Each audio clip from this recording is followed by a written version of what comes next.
I think if we don't have any bad losses and we get some more quality wins versus top teams, then I think we can make a run for first.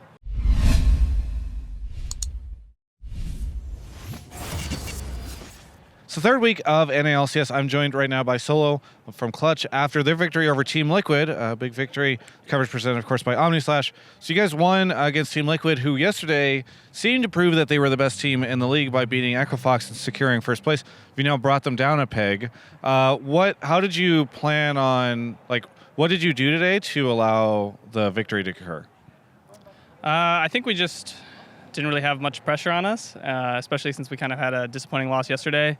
And, Team Liquid has been looking great. So we just kind of came in with, no expectations and no pressure, and we were able to, get a solid draft and just play carefree, and it, helped us win.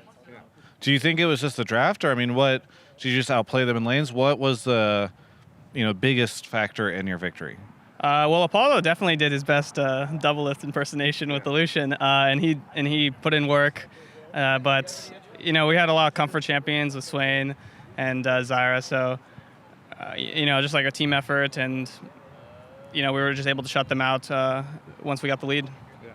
I keep seeing everybody. It feels like the more on comfort champions teams are, the more they're winning, right? Like most of these teams are trying other things. Every now and then you see like a fluke come through, but then it just feels like, I interview so many people and I'm like, well, why'd you win? And they go, well, we wanted to play the things that we played, and it was just our straightforward favorite stuff, and it worked out. Why is that, you think? Like, is all this other meta stuff overblown, or people just not figured it out yet? A little bit of both, I think, especially when it comes to, the bot lane picks. You see people on, these mages or different roles that they're not used to playing, and it might work in practice because there's no pressure, but when you get the stage, you fall back on a lot of habits that you have, and if you don't have, the wealth of experience on these champions or these roles, then it can show during the games, and I think that's holding some teams back. It seems like the players who are more used to or just end up playing, what they're familiar with are doing really well. You see, like Double It, for example, is playing really well on just standard AD carries and and staying away from the traps of playing against or playing mages and suffering.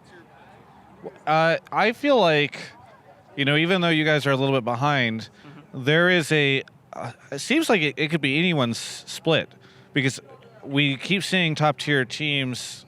Like Equifox looks so good last split. Team Liquid looks great. TSM always supposed to be a threat, and yet all these guys look really vulnerable. Yeah. Do you think there's a chance that Clutch can jump ahead and secure first place?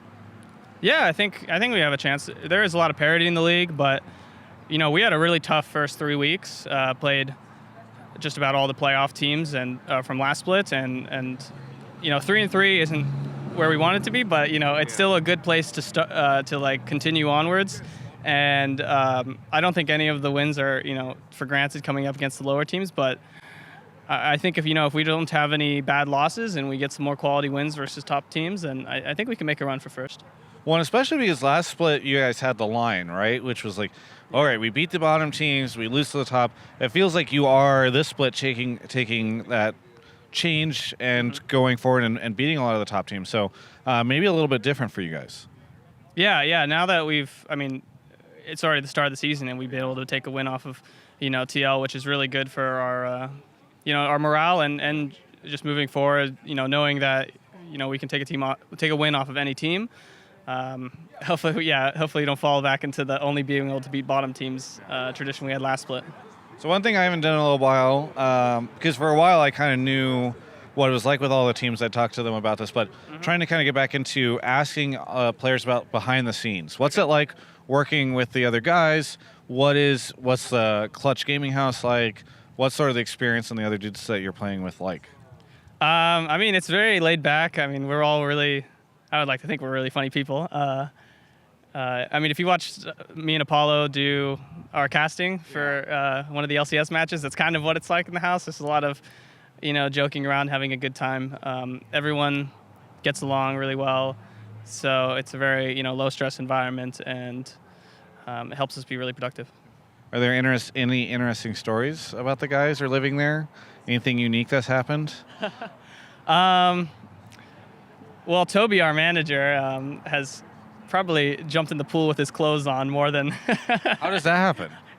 he'll do it for anything almost. You know, you give him $20 and he'll jump in the pool with all his clothes on easily. I mean, $20 is a good amount of money.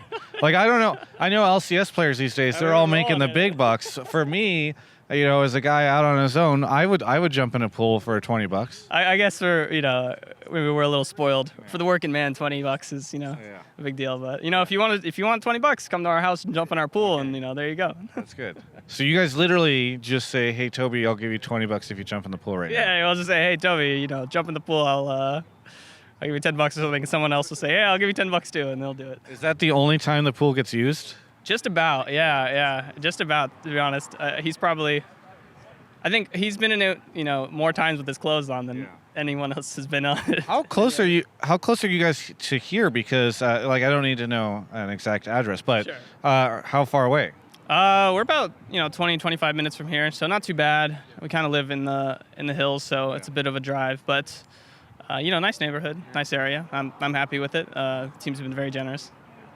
Well, I live with Kobe. I don't know if you know that, but we don't have a pool at our place, so maybe. Well, I see you guys at the beach though. Yeah, we did go to the beach. That one day. That's not a very frequent occurrence, but maybe we'll stop by and. You guys want to come by? Yeah, we'll hop in. Party. We'll hop in the pool. You guys can give us the $20. It'll be great. It'll be great. Is there anything you want to say to any of the Clutch fans out there? We have a fan meet on Tuesday for Corsair. So if you guys stop by, we'll be able to say hi and take photos and take questions. But thank you for supporting us. It's been awesome. I get fan interaction on Twitter, people messaging me, saying, you've done a good job or good luck this weekend, and it means a lot to me. I try and respond to all of them, but, keep up supporting us. Very good. Well, thank you so much for the interview. Yep. For everyone else, you can check out the rest of my coverage of all things esports right here on my YouTube channel. I want to thank OmniSlash so much for the support of my content. They are on a train right now, a train that you could be on, and that's the Travis train. Just get on that train, subscribe to the YouTube channel, hit up my Twitch. We're stopping at all the different stops, all right? This is a train, and it's going far. So get on the train and ride it. Ride that Travis train.